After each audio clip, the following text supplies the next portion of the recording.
Venezuela es uno de esos países que la geografía trató con una generosidad tan desmedida y tan poco equitativa que resulta difícil de creer cuando se enumeran sus extremos uno detrás de otro. Tiene la catarata más alta del mundo, tiene las formaciones rocosas más antiguas del planeta en superficie, tiene el fenómeno eléctrico más constante y más documentado de toda la Tierra. Tiene petróleo bajo sus ríos, delfines rosados en sus caños, glaciares tropicales en sus picos más altos y dunas de arena a metros del mar Caribe. Venezuela tiene selva amazónica en su sur y desierto en su norte. Tiene costas de arrecife de coral y páramos de alta montaña en el mismo mapa. Es un país donde la naturaleza acumuló extremos geográficos, como si quisiera demostrar que puede coexistir todo en un mismo territorio sin que nada se contradiga. Y sin embargo, cuando el mundo habla de Venezuela, raramente menciona todo esto. Hoy lo vamos a contar sin dejar nada fuera. Deja tu like, suscríbete y comparte. Comencemos. Número 1. El Salto Ángel es la catarata más alta del mundo con una caída libre ininterrumpida de 979 metros, lo que equivale a más de 16 veces la altura de las cataratas del Niágara. El agua cae desde la cima del Ollantaytambo, una de las gigantescas mesetas de roca arenisca que dominan el paisaje del estado Bolívar, y en su descenso tan vertiginoso que parte del agua se evapora antes de llegar al suelo, o se convierte en niebla espesa que cubre el fondo del valle. El aviador aventurero Jimmy Angel lo comunicó al mundo occidental en 1933, cuando su avioneta se quedó atascada en la cima del Tepuy durante 11 días. Pero los indígenas Pemón lo conocían desde siempre con el nombre de Querepacupay Merú, que en su lengua significa el salto del lugar más profundo. Para llegar al Salto Ángel, hoy hay que volar en avioneta hasta Canaima, y luego navegar durante horas por ríos de aguas oscuras y teñidas de taninos vegetales a través de una selva que no tiene carreteras. El aislamiento extremo es parte de lo que lo ha preservado exactamente como era cuando Jimmy Angel lo vio por primera vez desde el aire hace casi un siglo. Número 1. El Salto Ángel es la catarata más alta del mundo con una caída libre ininterrumpida de 979 metros, lo que equivale a más de 16 veces la altura de las cataratas del Niágara. El agua cae desde la cima del Ollantaytambo, una de las gigantescas mesetas de roca arenisca que dominan el paisaje del estado Bolívar, y en su descenso tan vertiginoso que parte del agua se evapora antes de llegar al suelo, o se convierte en niebla espesa que cubre el fondo del valle. El aviador aventurero Jimmy Angel lo comunicó al mundo occidental en 1933, cuando su avioneta se quedó atascada en la cima del Tepuy durante 11 días. Pero los indígenas Pemón lo conocían desde siempre con el nombre de Querepacupay Merú, que en su lengua significa el salto del lugar más profundo. Para llegar al Salto Ángel, hoy hay que volar en avioneta hasta Canaima, y luego navegar durante horas por ríos de aguas oscuras y teñidas de taninos vegetales a través de una selva que no tiene carreteras. El aislamiento extremo es parte de lo que lo ha preservado exactamente como era cuando Jimmy Angel lo vio por primera vez desde el aire hace casi un siglo. Número 3. Venezuela tiene las reservas de petróleo probadas más grandes del mundo, superando a Arabia Saudita según las estimaciones más recientes de la OPEP, con más de 300.000 millones de barriles certificados, concentrados principalmente en la faja petrolífera del Orinoco. Esta franja de más de 55.000 kilómetros cuadrados a lo largo del río Orinoco contiene la acumulación de hidrocarburos más extensa del planeta. Sin embargo, la mayor parte de ese petróleo es crudo extrapesado, con una viscosidad tan alta que no fluye en condiciones normales de temperatura y presión y requiere tecnologías de extracción y refinación extremadamente costosas. La naturaleza le dio a Venezuela la mayor fortuna petrolera del planeta, y al mismo tiempo la hizo una de las más difíciles y caras de extraer. Bajo los ríos, bajo las sabanas y bajo los bosques venezolanos hay más petróleo que en ningún otro país del mundo. Y esa riqueza subterránea ha definido la historia política, económica y social del país de una manera que ninguna otra nación petrolera ha experimentado con tanta intensidad. Número 4. El lago de Maracaibo es el cuerpo de agua más antiguo de América del Sur, con una edad estimada de entre 20 y 36 millones de años, lo que lo convierte en uno de los lagos más antiguos del planeta. Tiene más de 13.000 kilómetros cuadrados de superficie y está conectado de forma natural al Golfo de Venezuela y de ahí al Mar Caribe a través de un estrecho natural poco profundo. Esta conexión permanente con el mar hace que sus aguas sean una mezcla variable de agua dulce proveniente de los ríos que desembocan en él y agua salada que penetra desde el Caribe, creando un sistema de estuario gigante que los geógrafos llevan décadas sin ponerse de acuerdo en cómo clasificar exactamente. El lago de Maracaibo fue uno de los primeros lugares del mundo en producir petróleo en grandes cantidades, y sus aguas están atravesadas por miles de plataformas de extracción que llevan operando desde principios del siglo XX. Bajo ese lago hay una de las acumulaciones de petróleo más productivas que se han explotado en la historia de la industria petrolera mundial. Número 5. El lago de Maracaibo es también el lugar con mayor densidad de descargas eléctricas del planeta, según el reconocimiento oficial del Guinness World Records. El relámpago del Catatumbo, conocido históricamente como el Faro de Maracaibo por los navegantes del Caribe que lo usaban como punto de referencia nocturno, es una tormenta eléctrica cuasi permanente que se produce en la desembocadura del río Catatumbo, en el lago, entre 140 y 160 noches por año, con hasta 40.000 rayos en una sola noche de máxima actividad. Los meteorólogos explican el fenómeno por la combinación única de vientos cálidos y húmedos del Caribe, que chocan exactamente en ese punto geográfico con el aire frío que baja de los Andes circundantes. El resultado es una tormenta que se enciende al anochecer, con una puntualidad casi mecánica durante la mayor parte del año, y que puede verse desde más de 400 kilómetros de distancia en noches despejadas. Los marinos venezolanos del siglo XVI y XVII navegaban el Caribe usando los relámpagos del Catatumbo como faro natural, orientándose por sus destellos para saber dónde estaba la costa venezolana en la oscuridad. Número 6. Venezuela alberga simultáneamente ecosistemas que en otros continentes estarían separados por miles de kilómetros de distancia. En el mismo país coexisten la selva amazónica densa en el sur, las sabanas tropicales de los llanos en el centro, las costas caribeñas de arena blanca en el norte, los páramos andinos cubiertos de frailejones en el occidente, el laberinto de caños del delta del Orinoco al oriente y las zonas semiáridas con cactus columnares cerca de la costa noroccidental. Esta concentración de ecosistemas radicalmente distintos en 912.000 kilómetros cuadrados hace de Venezuela uno de los países biológicamente más ricos del hemisferio occidental. Los científicos han documentado más de 21.000 especies de plantas en territorio venezolano, lo que representa aproximadamente el 12% de toda la biodiversidad vegetal del planeta, concentrada en un país que ocupa menos del 1% de la superficie terrestre. Cada uno de los grandes ecosistemas venezolanos tiene sus propias especies endémicas, sus propias cadenas tróficas y sus propias condiciones climáticas, que no se replican en ningún otro lugar del mundo con esa misma combinación. Número 7. El río Orinoco tiene una característica absolutamente única que no comparte con ningún otro gran río del planeta.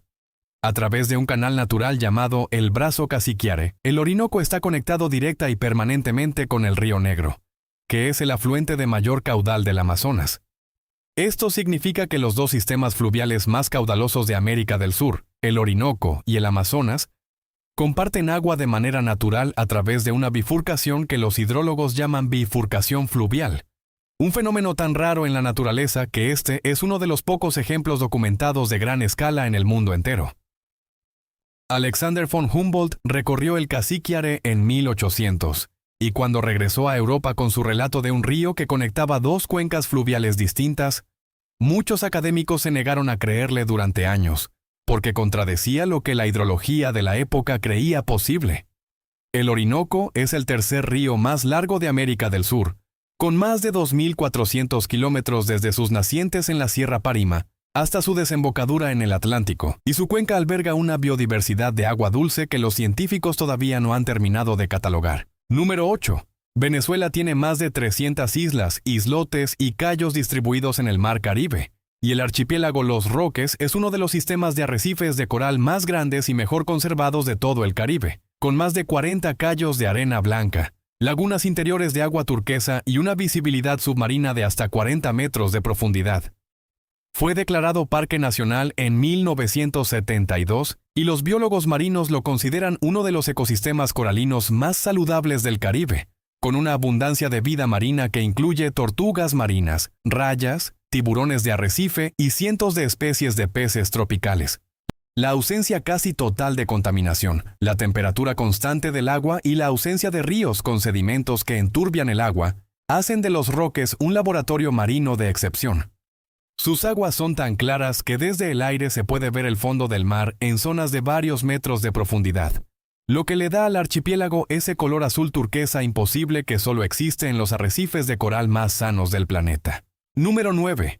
Los llanos venezolanos son uno de los ecosistemas más subestimados y más espectaculares del planeta, comparables en biodiversidad y en espectáculo visual con las grandes sabanas africanas. Se extienden por más de 350.000 kilómetros cuadrados, cubriendo aproximadamente un tercio del territorio nacional.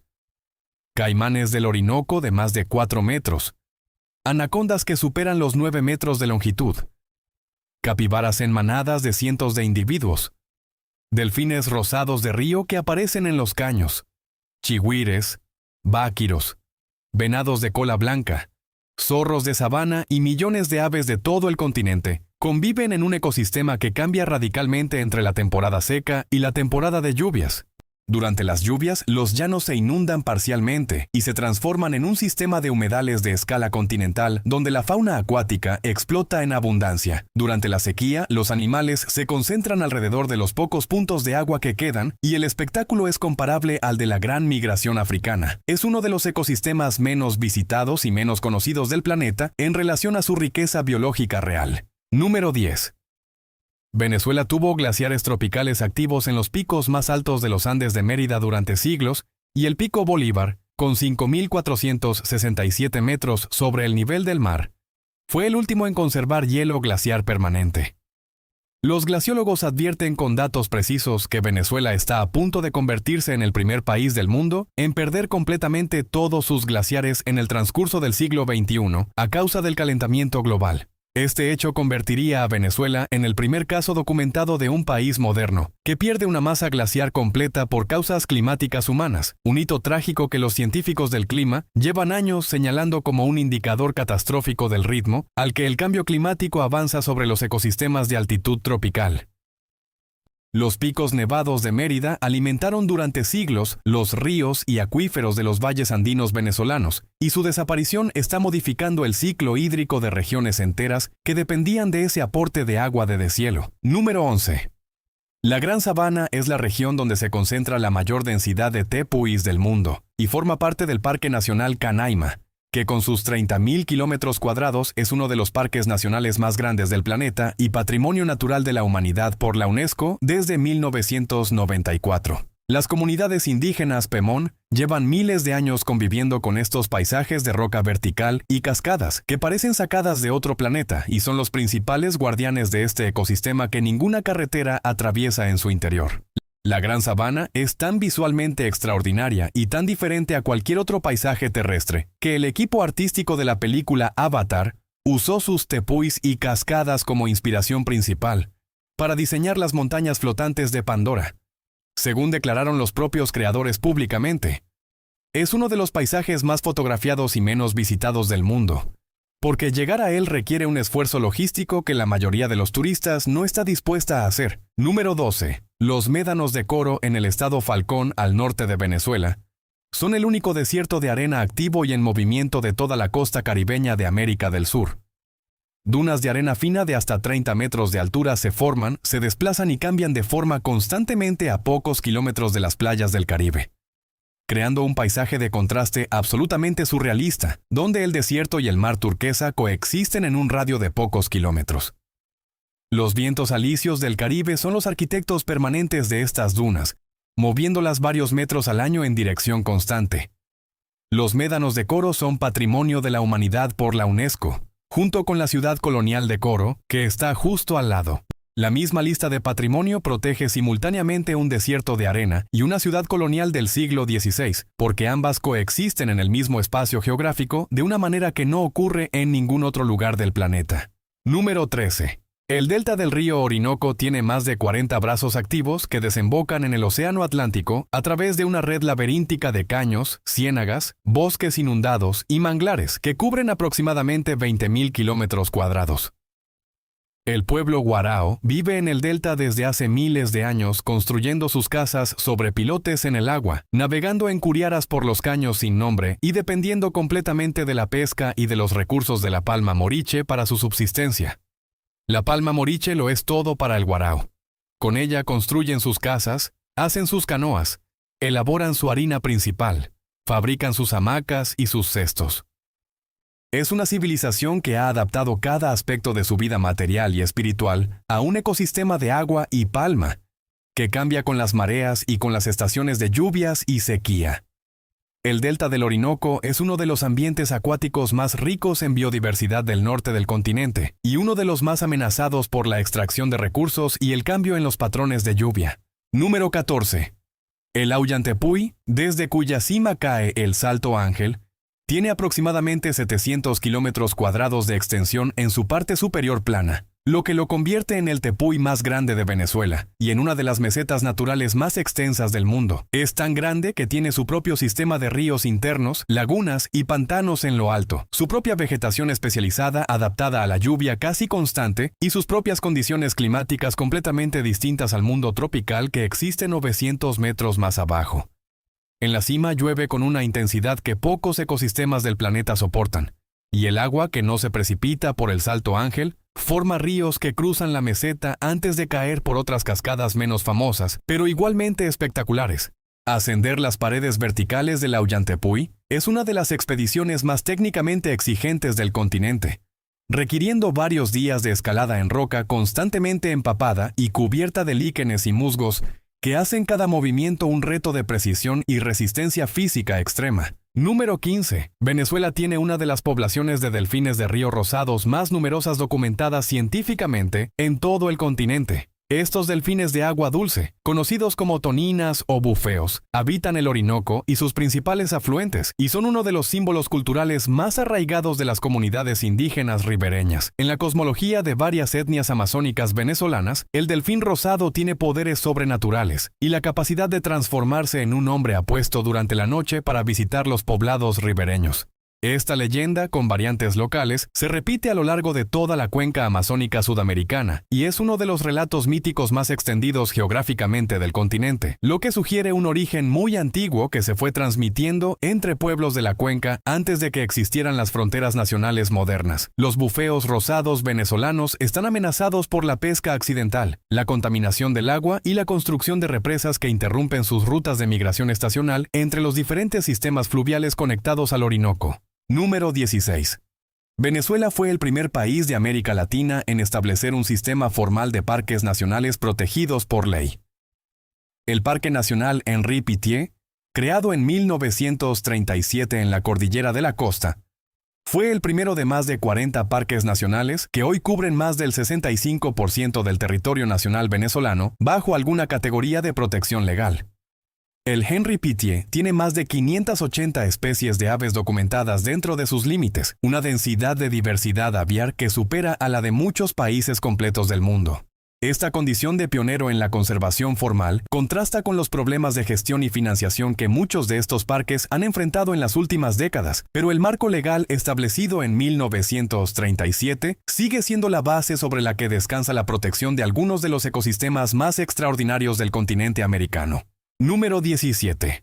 La isla de Margarita fue una de las primeras tierras americanas exploradas intensamente por los europeos después de los viajes de Colón. El propio Cristóbal Colón la avistó en su tercer viaje en 1498 y fue bautizada con su nombre actual por la abundancia extraordinaria de perlas que los indígenas Guaquería extraían de sus aguas costeras. Durante las primeras décadas del siglo XVI, fue el principal centro productor de perlas del mundo conocido, abasteciendo directamente las cortes reales europeas con las perlas más finas disponibles. La explotación fue tan intensa y tan brutal que agotó completamente las ostras perleras en pocas décadas y devastó a la población indígena que era usada como mano de obra esclava para bucear en busca de las ostras. Margarita es hoy una zona franca turística y comercial que recibe millones de visitantes, pero su historia como capital mundial de la perla en el siglo XVI la convierte en un lugar clave en la historia económica y colonial de todo el hemisferio occidental, un capítulo que muy pocos turistas conocen cuando llegan a sus playas. Número 18. La cueva del Guácharo en el estado Monagas, descubierta para la ciencia occidental por Alexander von Humboldt en 1799, Tiene más de 10 kilómetros de galerías estalactíticas y estalagmíticas exploradas y cartografiadas, y es el hogar permanente de más de 15.000 guácharos, aves nocturnas que navegan en la oscuridad absoluta usando ecolocalización de alta frecuencia similar a la de los murciélagos. El guácharo es un ave extraordinaria, la única de su orden en el mundo, que se alimenta exclusivamente de frutos oleaginosos como la palma y que produce polluelos con tal acumulación de grasa corporal que los indígenas los han cosechado históricamente para extraer el aceite que usaban como combustible para iluminación. Además de la cueva del Guácharo, Venezuela tiene sistemas de cavernas en la Gran Sabana y en el estado Bolívar, que los espeleólogos modernos todavía no han logrado explorar en su totalidad, y que podrían resultar de dimensiones mucho mayores de lo que se conoce actualmente. Número 19. El río Caura, uno de los principales afluentes del Orinoco en el estado Bolívar, es considerado por múltiples estudios científicos como el río mejor conservado de toda América del Sur en términos de integridad ecológica. Su cuenca hidrográfica está cubierta casi completamente por bosque primario virgen sin carreteras de penetración, sin represas y sin industria extractiva formal de importancia. Las comunidades indígenas Yecuana y Sanema gestionan el territorio de manera tradicional y han defendido activamente su integridad ante diversas amenazas externas. Sus aguas son tan transparentes y tan limpias que los científicos las usan como referencia de línea base para medir el grado de degradación de otros ríos tropicales de la región. El Caura es una rareza científica absoluta en un continente donde casi todos los grandes ríos tropicales han sufrido algún grado de degradación severa. Es un río que el siglo XX y el siglo XXI no han tocado de manera significativa todavía, y esa condición lo convierte en un laboratorio hidrológico de valor incalculable para la ciencia. Número 20. El cerro Autana en el estado Amazonas tiene en su base una cueva natural que lo atraviesa completamente de lado a lado, creando un túnel de unos 300 metros de longitud dentro de roca precámbrica de miles de millones de años de antigüedad. Esta cueva fue formada lentamente por la acción erosiva del agua durante millones de años, y es un sitio de importancia espiritual fundamental para la cultura Maquiritare, que considera a la Autana como el árbol cósmico del mundo, del cual surgieron los primeros seres humanos según su cosmogonía ancestral. La imagen de un tepuy con un túnel natural atravesando su base es una de las formaciones geológicas más singulares que existen en cualquier parte del planeta. Visto desde el río que corre a sus pies, el Autana parece una columna de roca sólida y vertical, pero en su interior guarda ese pasaje oscuro y húmedo que ha dado forma a uno de los mitos de origen más elaborados de los pueblos indígenas del sur venezolano. Número 21. El estado Amazonas venezolano, en el extremo sur del país, en la triple frontera con Brasil y Colombia, alberga algunas de las comunidades indígenas con menor contacto con el mundo exterior de todo el continente americano. Los pueblos Yanomami que habitan este territorio llevan siglos con una cultura, una cosmología y una organización social completamente propias. El estado Amazonas tiene una densidad de población de menos de 2 personas por kilómetro cuadrado en algunos sectores, convirtiéndolo en uno de los espacios humanos más vacíos del continente. La selva del Amazonas venezolano guarda además una biodiversidad que los científicos apenas han comenzado a catalogar sistemáticamente. Cada expedición botánica o zoológica que logra penetrar en sus zonas más remotas regresa con especies nuevas para la ciencia, lo que convierte a este territorio en uno de los últimos grandes espacios de descubrimiento biológico que quedan en el planeta. Número 22. La autopista Caracas-La Guaira, que conecta la capital venezolana con su principal puerto en el Caribe, fue considerada durante décadas una de las obras de ingeniería civil más audaces de América Latina. Caracas está ubicada en un valle a casi 900 metros sobre el nivel del mar, separada del Caribe por el flanco norte de la cordillera de la costa. La autopista recorre apenas 30 kilómetros de distancia, pero supera una diferencia de altitud de 900 metros a través de túneles perforados en la montaña, viaductos sobre barrancos vertiginosos y curvas calculadas con una precisión de ingeniería que fue revolucionaria en su época de construcción en los años 40 del siglo XX. En su trazado se resolvieron problemas de ingeniería que no tenían precedente en el continente, y la obra fue estudiada por ingenieros de todo el mundo como referencia de cómo construir infraestructura de comunicación en terreno montañoso extremo a alta velocidad de construcción. Número 23. La cordillera de la costa venezolana corre paralela al mar Caribe, a apenas unos kilómetros de la orilla, con picos que superan los 2.500 metros de altitud. Esta cordillera costera crea un microclima extraordinario, donde la humedad del Caribe asciende, se enfría y produce lluvias orográficas intensas que alimentan bosques nublados de una densidad y una riqueza biológica extraordinarias, todo a pocos kilómetros de playas tropicales soleadas. En esa transición vertical de apenas 20 kilómetros horizontales, se pasa del ecosistema costero tropical al bosque montano nublado frío, una variación que en otros continentes requeriría cientos de kilómetros de desplazamiento latitudinal para experimentarse. Esta compresión de ecosistemas en tan poco espacio horizontal hace que la cordillera de la costa sea uno de los corredores de biodiversidad más intensos del hemisferio occidental, con una concentración de especies endémicas que los biólogos todavía están documentando sistemáticamente. Número 24. Venezuela es uno de los pocos países del mundo que pertenece simultáneamente a tres grandes regiones biogeográficas del planeta. Al norte pertenece a la región caribeña con sus ecosistemas de costas, arrecifes de coral y manglares. En el occidente conecta con la región andina y sus ecosistemas de altitud extrema como los páramos con frailejones. En el sur forma parte de la cuenca amazónica y del escudo guayanés precámbrico, uno de los terrenos más antiguos de la superficie terrestre. Esta triple pertenencia biogeográfica explica por qué Venezuela tiene una concentración de biodiversidad tan extraordinaria en relación a su superficie. Los animales y las plantas de tres de los ecosistemas más ricos del planeta convergen en un solo territorio, y en esa convergencia se producen endemismos, adaptaciones y especies que no existen en ninguno de los tres ecosistemas por separado. La posición geográfica de Venezuela en el extremo norte de América del Sur la convierte en un nodo biogeográfico de importancia global que la ciencia apenas está comenzando a comprender en toda su complejidad. Número 25. El pueblo Pemón lleva miles de años siendo el guardián de uno de los paisajes más extraordinarios que existen en la superficie terrestre, la Gran Sabana y sus tepuis, sin que el mundo moderno le haya prestado durante la mayor parte de ese tiempo la atención que merecen. Los Pemón desarrollaron un sistema de conocimiento del territorio, de las plantas, de los animales y de los ciclos del agua de los tepuis, que no tiene equivalente en ningún otro pueblo indígena del continente en términos de especificidad geográfica.